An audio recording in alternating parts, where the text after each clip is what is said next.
രാത്രി 9:30 ഇവിടെ നല്ല മഴ, നമുക്ക് കറണ്ടൊക്കെ പോയി. നമുക്കതുകൊണ്ട് സോളാറിൻ്റെ വെട്ടത്തിലാണ് നമ്മൾ ഇരിക്കുന്നത് കേട്ടോ. വേണ്ടേ 9:30 കഴിഞ്ഞു. അപ്പം വല്യമ്മയും മക്കളും കൂടെ വേണ്ട കഞ്ഞി കുടിക്കുകയാണ് ഇരുന്ന്.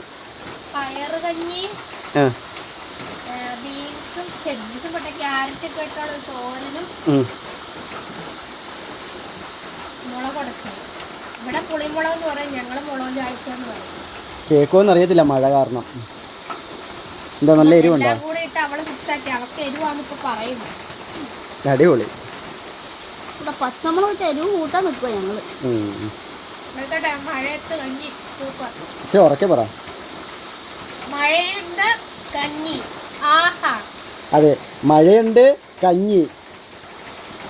എന്താ കഞ്ഞി? കഞ്ഞി. Bye bye bye.